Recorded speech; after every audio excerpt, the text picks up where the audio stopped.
வணக்கம் நண்பர்களே. ஸ்ட்ரா இந்த படத்தில் பற்றின விமர்சனம் பார்க்கலாம். நம்ம எத்தனையோ படம் பார்த்துருப்போம்.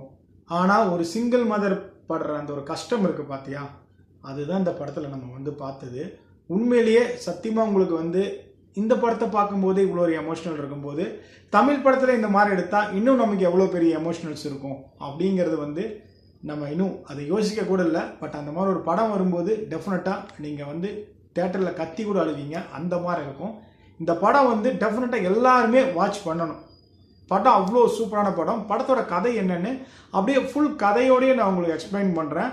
ஒவ்வொரு இடத்துலையும் அந்த படத்தோடைய ஸ்க்ரீன் பிளே எந்த அளவுக்கு எடுத்திருக்காங்க, அவங்களோட நடிப்பு என்ன அப்படிங்கிறத உங்களுக்கு சொல்கிறேன். அதாவது சிங்கிள் மதர் அந்த படத்தோட ஹீரோயின், அவங்களுக்கு ஒரு குழந்தை இருக்குது. அந்த குழந்தைக்கு ஒரு 8 வயசு ஆச்சு.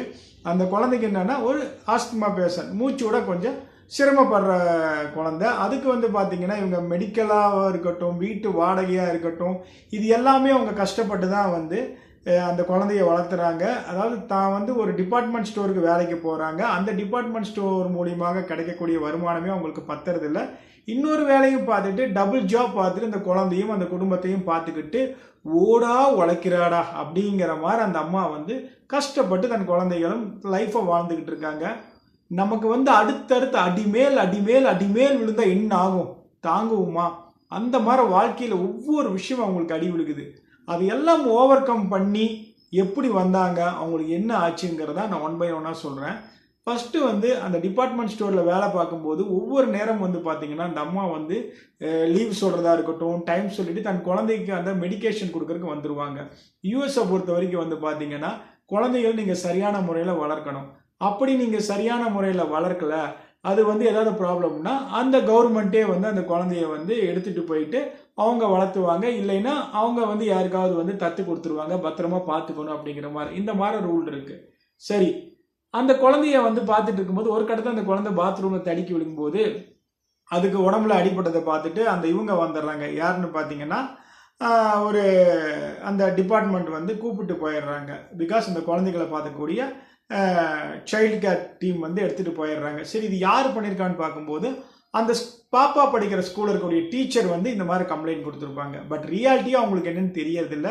அவங்க சொல்கிறாங்க, அந்த மதர் நான் என் பொண்ணை நல்லா தான் பார்த்துக்கிறேன், அவளுக்கு வேணுங்கிறது கொடுக்குறேன், வேணுங்கிறது செய்கிறேன், உங்களுக்கு தப்பாக யாரோ தகவல் கொடுத்துருக்காங்க அப்படிங்கும்போது அந்த டீச்சரை காட்டுறாங்க, அவங்க தகவல் கொடுக்குறாங்க. சரிங்க, இப்படி ஒரு பக்கம் இருக்கும்போது என்ன ஆகுதுன்னா, இந்த மாதிரி என்னென்னா அந்த குழந்தைக்கு கொஞ்சம் முடியலை, எனக்கு கொஞ்ச நாள் லீவ் கொடுங்க, ஒரு ½ டே மாதிரி லீவ் கொடுங்க.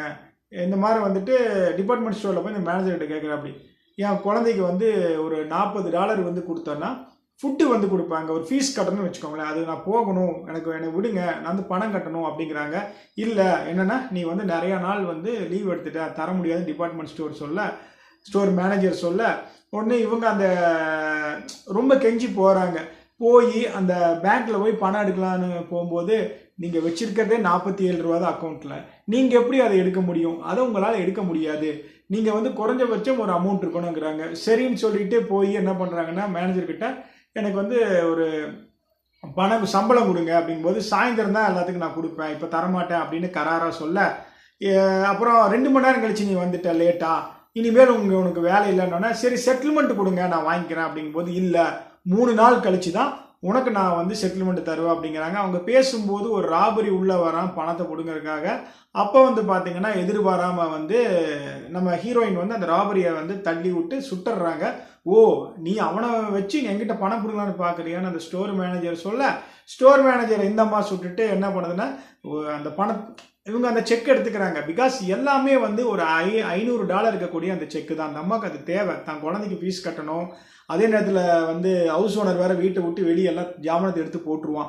இப்போது இந்த நேரத்தில் என்னென்னா இவங்களுக்கு பணமும் எடுக்கணும், அதே நேரத்தில் குழந்தையும் பார்க்கணும்.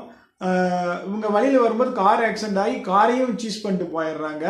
அதில் ஒரு போலீஸ்காரன் ஒரு கேவலமான இதுலேயும் திட்டிடுறான். இதையெல்லாம் கடந்து பார்த்தீங்கன்னா என்ன நடக்குது அப்படின்னா, பேங்க்குக்கு போயிடுறாங்க. ஒரு வழியாக போயிட்டு இந்த மாதிரி பணம் கொடுங்கும் போது அங்கே இருக்க கிளர்க் என்ன பண்ணுறான்னா, உங்களோட ஐடென்டி கார்டு கொடுங்க, அப்போ தான் பணம் கொடுக்க முடியும். ஏன்னா இந்த செக்கை நான் ஓகே பண்ணணுன்னா ஐடென்டிஃபிகேஷன் வேணும், ஐடி வேணும், ப்ரூஃப் வேணும்னு.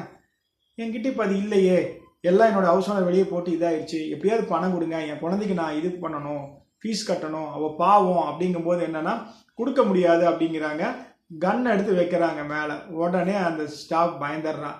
உடனே கொஞ்சம் போக போக போக என்ன ஆகுதுன்னா அந்த மேனேஜர் வராங்க அங்கே இருக்கவங்க. ஏமா என்ன கேட்கும்போது இந்த மாதிரி இப்படி ஒரு பிரச்சனைங்க வீட்டில், நான் வந்து இந்த பணத்தை எடுத்து நான் வீட்டுக்கு நான் போய் ஆகணும், என் குழந்தைய நான் பார்த்தாகணும், பிகாஸ் என் சைல்டு கேரில் வந்து குழந்தைய கூப்பிட்டு போயிட்டாங்க, நான் எல்லாம் ரெடி பண்ணி கூப்பிட்டு வரணும், எப்படியாவது எனக்கு வந்து இந்த $500 கொடுங்க அப்படிங்கும்போது, இல்லை அந்த ஐடி ப்ரூஃப் வந்து மஸ்ட்டுங்கும் போது கன்னை எடுத்து பயங்கரமாக இது பண்ணிடுறாங்க. அங்கே இருக்கவங்களை எல்லாம் வந்து டெரராக பயக்க வச்சிடுறாங்க.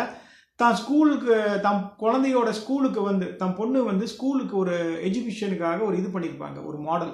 அது வந்து பாம் மாதிரி அடிக்கடி சவுண்டு வர்றதுனால எல்லாம் பாம் கொண்டு வந்திருக்காங்க அப்படின்னோடனே அந்த இடத்துல இவங்களை வந்து ஒரு முக்கியமான ஒரு ராபரி அப்படிங்கிற மாதிரி ஹைலைட் பண்ணிடுவாங்க டிவி நியூஸ் சேனல் எல்லாமே. பட் அந்த உள்ள இருக்கக்கூடிய அந்த மேனேஜர் அம்மா வந்து புரிஞ்சுக்கும், இவங்க வந்து இவங்களோட நீடுக்காக தான் வந்து $500 பாவம் அந்த அம்மா வந்திருக்கு அப்படின்னு சொல்லிட்டு ஒரு வழியாக அண்டர்ஸ்டாண்ட் பண்ணிட்டு அவங்களுக்கு உதவி பண்ணுவாங்க. பணமும் வந்து அவங்க $500 எடுத்துக்குவாங்க. ஆனால் வெளியே போலீஸ் எல்லாம் வந்துடுவாங்க. வந்து என்னன்னா இந்த பேங்கை இவங்க வந்து திருட வந்திருக்காங்க அப்படிங்கிற மாதிரி தப்பாக புரிஞ்சுக்குவாங்க. பட் அங்கே இருக்க இன்னொரு போலீஸ்காரம்மா என்ன பண்ணணும்னா இந்த லேடியை பற்றி எல்லாம் பேக்ரவுண்டில் விசாரித்தோன்னே இந்த லேடி நல்ல லேடி தான், சந்தர்ப்ப சூழ்நிலையினால இவங்க இந்த மாதிரி வந்திருக்காங்க. ஸோ எனக்கு தெரிஞ்சு என்னன்னா தயவுசெய்து யாரும் என்ன சொல்கிறது அந்த பெண்ணை வந்து திட்டாதீங்க, எதுவும் பண்ணாதீங்க அப்படிங்கிறாங்க. பிரச்சனை பெருசாக வெடிக்க FBI கைக்கு போனோன்னே அந்த லேடியை நாங்கள் வந்து அரெஸ்ட் பண்ணி ஆவோம், சுட்டே தீருவோம் அப்படிங்கிறாங்க. ஒரு கட்டத்தில் வந்து பார்த்தீங்கன்னா இந்த பொண்ணுக்கிட்ட வந்து தகராறு பண்ண அந்த போலீஸ்கார் ஒருத்தர் இருப்பார், அந்த ஆக்சிடென்ட் பண்ணிட்டு கண்டபடி திட்டிட்டு போவான். அவனையும் சரி அந்த ஒரு போலீஸ்கார் இன்னொருத்தி இருப்பான், அவன் என்ன பண்ணியிருப்பா அப்படின்னா இந்த லேடியை வந்து சீஸ் பண்ணிட்டு போயிருப்பான் அந்த வண்டியை. இவங்க 2 பேர்த்தையுமே வந்து ஹெட் போலீஸ்காரன் அந்த அம்மா தான் நல்ல அம்மா. அந்த அம்மா வந்து 4 அப்பி இவங்கள தூக்கிட்டு போய் இவங்களால தான் பாவம் அந்த லேடி இந்த மாதிரி ஆயிடுச்சுன்னு சொல்லிட்டு ஒரு வழியாக வந்து அந்த லேடியை கூப்பிட்டு அது வெளியே கொண்டு வர ட்ரை பண்ணுவாங்க.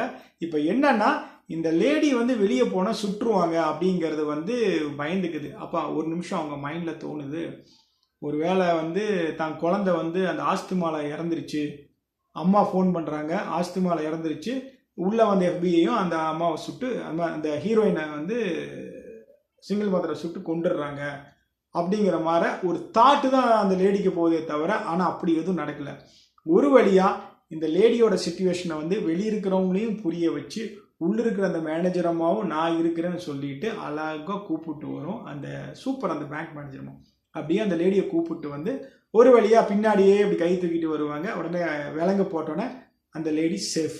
இப்போ என்னன்னா நீ எதுக்கும் கவலைப்படாத, நீ வந்து உன் தப்பு எதுவும் செய்யலை, உன்னோடைய லைஃப் டைமில் வந்து நீ எந்த தப்பும் பண்ணலை, எதிர்பாராமல் ஒரு ஷூட் மட்டும் பண்ணிவிட்டு அந்த டிபார்ட்மெண்ட் மேனேஜரை இந்த காசுக்காக, அதாவது உன் காசு தான் நீ வாங்கியிருக்கிற அப்படின்னு சொல்லிட்டு. இல்லை என்னன்னா ஒவ்வொரு விஷயம், அதாவது அந்த பணத்தை எடுத்துகிட்டு வீட்டு ஓனருக்கு கொடுக்கறதா இருக்கட்டும், தான் குழந்தைக்கு வாங்குறதா இருக்கட்டும், ஃபீஸ் கட்டுறதா இருக்கட்டும், எல்லாமே அடிமேலே விழுகுது இந்த லேடிக்கு. பாவம் அந்த சிங்கிள் மதர். கடைசியாக அந்த ஹீரோயின் என்ன பண்ணுவாங்கன்னா ஜெசிகா, ஆக்சுவலாக அவங்க பேர், ஒரு வழியாக வந்து பார்த்தீங்கன்னா போலீஸ் அவங்கள வந்து பிடிச்சோன்னே அவங்களும் உயிரோடய இருப்பாங்க. ஒரு வேளை ஒரு கண்ணை அப்படியே சிந்திட்டு கண்ணை தொடச்சிட்டு போவாங்க.